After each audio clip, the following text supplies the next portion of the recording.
إن سلسلة الجبال العمودية في هذه المنطقة تمثل حاجزا حدوديا طبيعيا يفصل جمهورية قرغيزستان عن أوزبكستان، وكذلك كانت من قبل في عهد ذي القرنين تمثل حاجزا أو حدا فاصلا بين قوم يأجوج ومأجوج من جهة قرغيزستان وبين مملكة ذي القرنين من الجهة الأخرى، إلا موضع ممر جبلي يقع بين جبلين متقابلين كان يعبر منه هؤلاء القوم ليفسدوا في أرض مملكة ذي القرنين من جهة حدود أوزبكستان الحالية.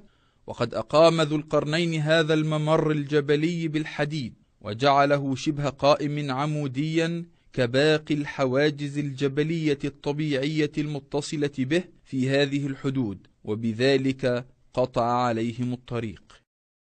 إن الخرائط القديمة لمملكة ذي القرنين الملك قورش تظهر الحد الشمالي الشرقي مارا بهذا الردم المشار إليه على الحدود القرغيزية الأوزبكية. في بداية القرن الثالث الهجري في ظل الخلافة العباسية وصل سلام الترجمان وكتيبته بعد رحلة استمرت عامين بدأت من العراق وانتهت إلى هذا الردم، ثم عادت بالخبر اليقين للخليفة الواثق بالله بالعراق. سطرت كتب التاريخ والجغرافيا قصة سلام الترجمان وحددت المدن التي مر عليها والطرق التي خاضها، وأشهرها طريق الحرير. وعند تتبع هذه الطرق وتلك المدن تم تحديد ردم ذي القرنين من خلال جوجل إيرث بالموقع المشار إليه. عند مطابقة رسم موقع الردم مع صور جوجل إيرث ظهرت مطابقة شبه كاملة سواء في الجبال الثلاثة الواقعة أمام الردم بالإضافة للوادي المار بين الصدفين الواصلين للردم.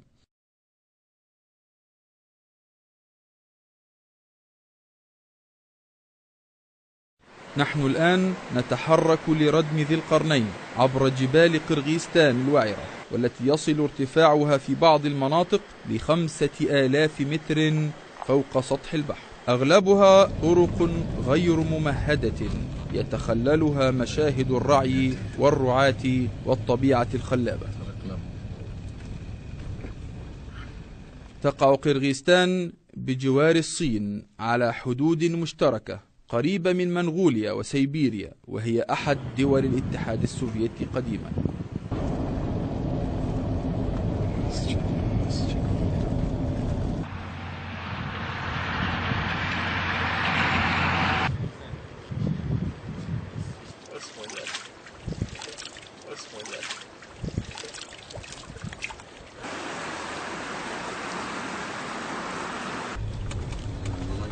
ما شاء الله.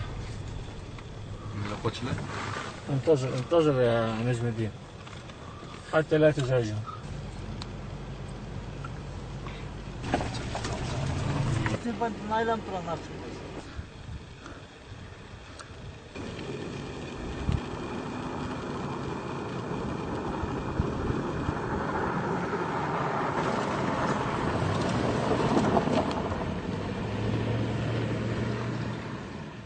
جن علينا الليل نخيم هنا، والصباح إن شاء الله ننطلق.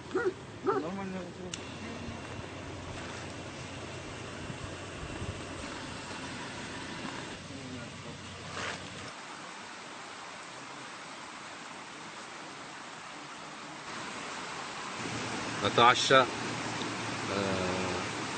في الجبال في قرغيزستان في شطاو، نستعد للغد صباحا، نصلي الفجر وبعدين ننطلق إلى الردم إن شاء الله. الآن نريد أن نقوي أجسامنا وعقولنا، لذلك نحن نأكل مكرونة الذي يصنع يعني بسرعة كذا، نضع فيه ماء ساخن وخلاص.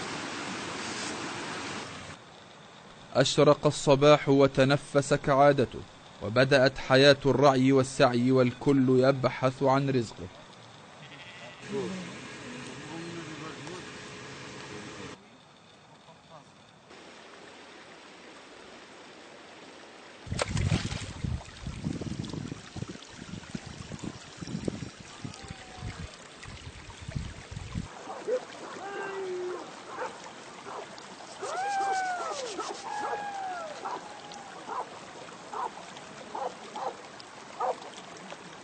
субай ба? Ну талас жаққа кетіп. Жоқ, мынау су қосылады. Қай су? Жоқ, мынау біздің анау неде границадан мынау дешт. мынауға қазір бұлардың шыққаны тәмә көрініп тұрған ақтоғыш. لا ليسوا نهرين بمعنى نهرين، ممكن واديين. يعني شاف الشريط الاخضر اللي فوق ده؟ شاف الشريط الاخضر ده؟ زي كده.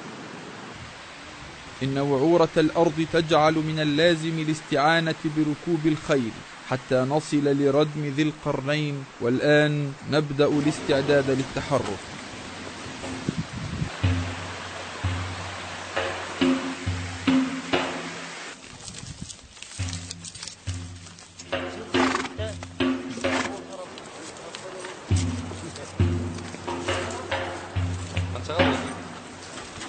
تتخلل جبال قرغيزستان جداول المياه، وكذا حياة البداوة والرعي.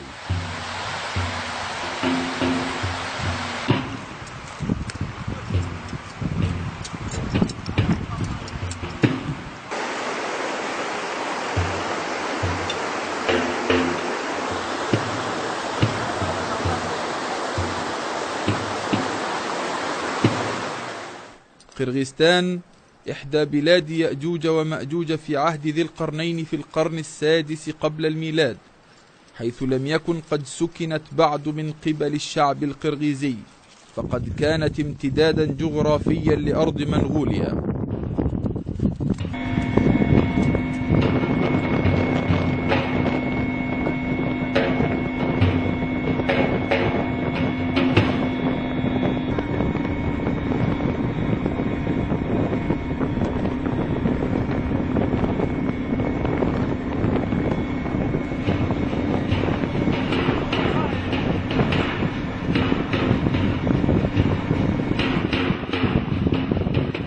كم من سنين وطأت أقدام يأجوج ومأجوج وخيولهم هذه الطرق الوعرة عبورا إلى مملكة ذي القرنين لتعتدي على أهلها وتفسد في أرضهم.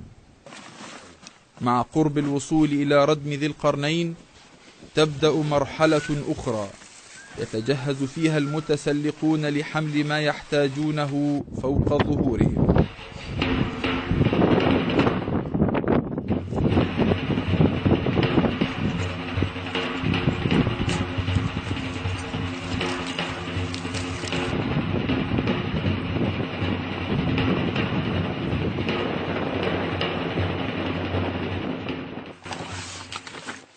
هنا ينتهي دور الخيل، ويبدأ صعود المتسلقين سيرا على الأقدام وصولا إلى ذلك الردم.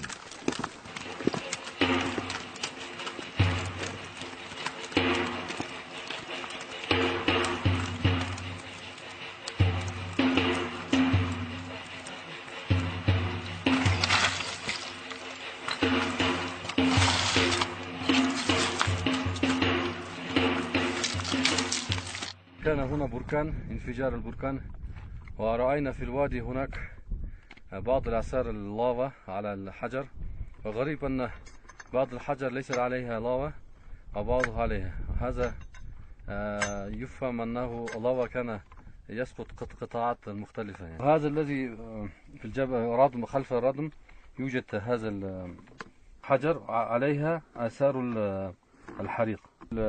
في الجهة أخرى هي ليس بحريق.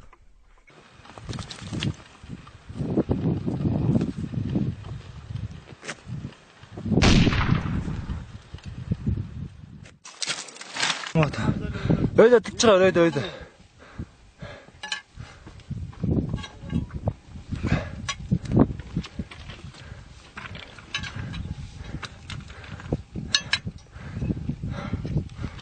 Eyvanı? Жардам тиеу деймін. Мен Өткен. Жайылып қалған. өтейін ботинкасы айырылады ба, өнекейіміз оны. Амин.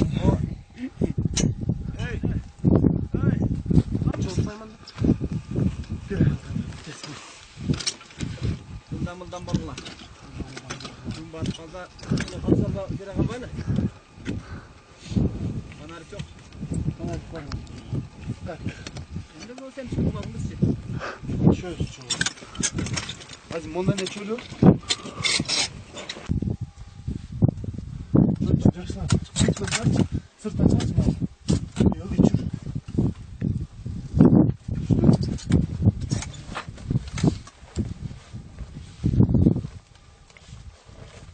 لحظات قلق وانتظار دائمين، تترقب الأعين الشاخصة ظهور الردم العظيم لذي القرنين الذي انتظره ملايين البشر على مدار قرون عدة.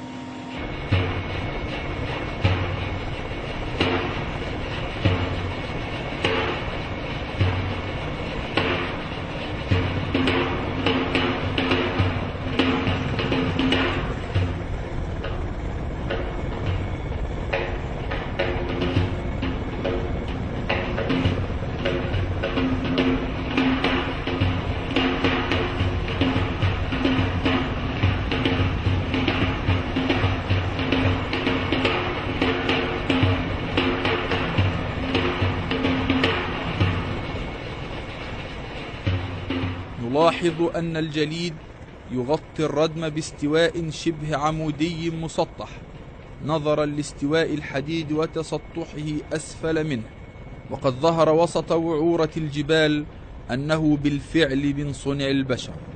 إن من اتباع الأسباب عند ذي القرنين أنه استخدم زبر الحديد الموجود بتلك المنطقة نتيجة النشاط البركاني في صناعة هذا الردم. إن الجبلين المتقابلين في اللغة العربية يطلق عليهما صدفين، ويظهر هذا جليا أمامنا وهما متصلان بحافتي ردم ذي القرنين مساويان له في الارتفاع عند الالتقاء بقمته، كما قال سبحانه: حتى إذا ساوى بين الصدفين. تهبط الطائرة المروحية على حافة أحد الصدفين أمام الردم، ويظهر الوادي بيد أنه يستحيل النزول إليه من موقعنا هذا. آتوني زبر الحديد. الزبر زي غرفة جمع زبرة اللي هي ايه؟ القطعة من الحديد الكبير، ومش حديد وبس، وبعدين هاتوا نار أو خدوه حتى تحمر كده وتنصهر، وبعدين مش هيحط أسمنت يملي الفجوات، لا، هات نحاس مساف واغلوا النحاس المساف وحطوه كده عشان يتقلل الفجوات اللي بين الايه؟ اللي بين شوف المسلح بقى اللي عمله. آتوني ايه؟ زبر الحديد حتى إذا ساوى بين الصدفين. صدفين جمع صدف، الصدف هو الجامع. سأصرف عن آياتي الذين ايه؟ يصدفون يعني ايه؟ ياخدوا منا جامع، يبقى الصدف هو الجامع. وما دام جبلين كده زي ده وده كده يبقى بينهم ايه؟ الفجوه دي. عايز هو يعمل الفجوه دي، هيعمل الحديد ووضعه وخلاهم يعملوا ايه؟ ساوى بين الصدفين. ساوى بين الصدفين يعني بين الجانبين. ساوى يعني ايه؟ ادى مباني او ادى حديد في علو الايه؟ الجبلين. وبعدين قال هاتوا لي ايه؟ افرغ عليه ايه؟ قطره. قطر ده هيتخلل الايه؟ زي الاسمنت لما بيبقى ممرقه كده ويدخل في الايه؟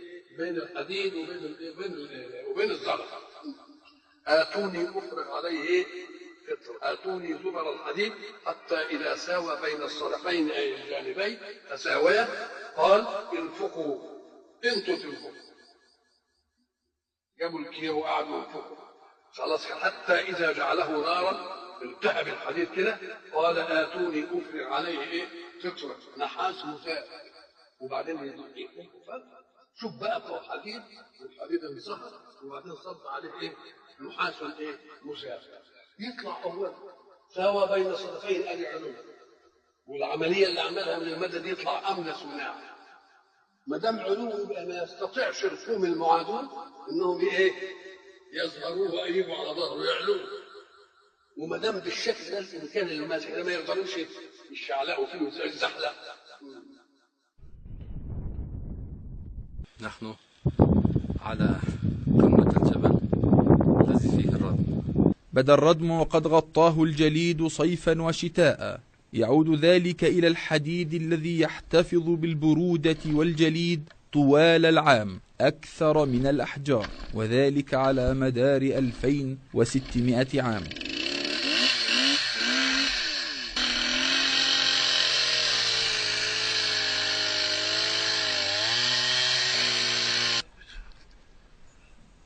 يتضح كم هذا الردم شاهق الارتفاع، وذلك من سقوط قطعة الجليد واختفائها قبل الوصول لأسفله.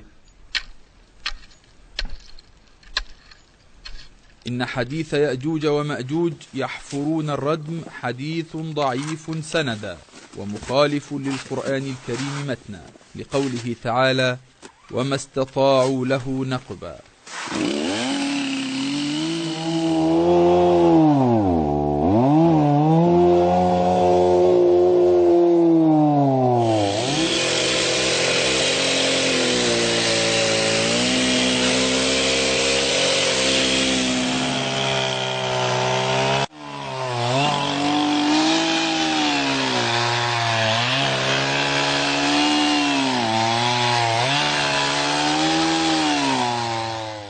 Çatkal çokusu, Çatkal kırkatoğusundağı.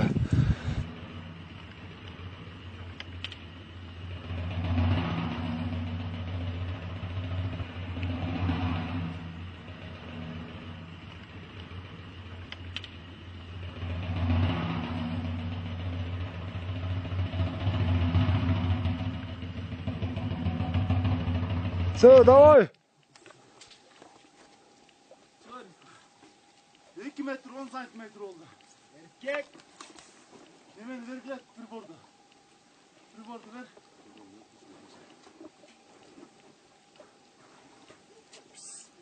Tribordu tat tribordu. Kamera gelecek mi içine? Ben kameraman.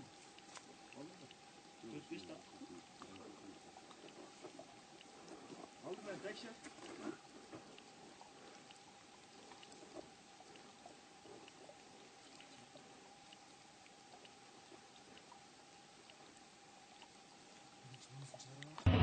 Demirдің бар екенін де жоқ екенін металды іздеп табыш. Мына бұл жерден бір нәрсе чипылдады.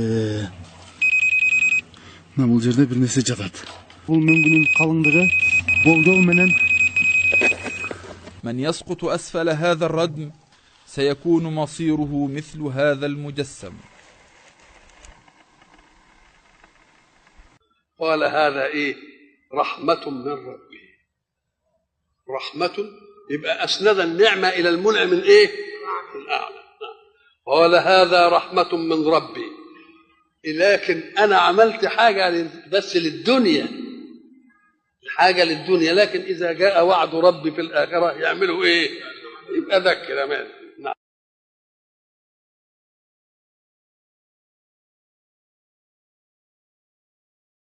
روي صلى الله عليه وسلم في صحيح مسلم أنه قال: إذ بعث الله المسيح ابن مريم فينزل عند المنارة البيضاء شرقي دمشق.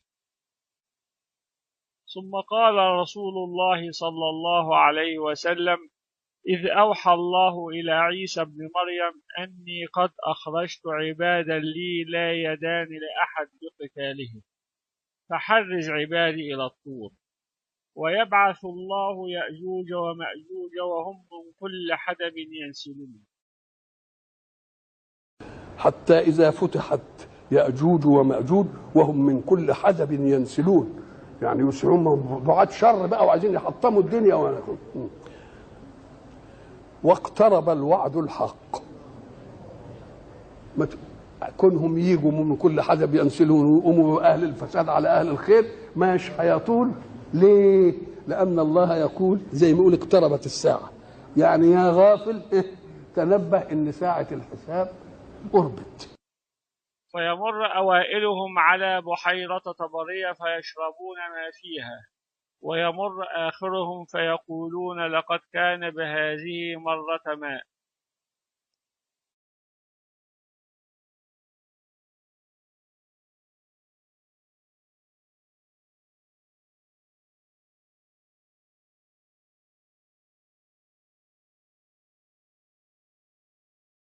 ويحشر نبي الله عيسى وأصحابه حتى يكون رأس الثور لأحدهم خير من 100 دينار لأحدكم اليوم، فيرغب نبي الله عيسى وأصحابه فيرسل الله عليهم النغف في رقابهم فيصبحون فرسا كموت نفس واحدة.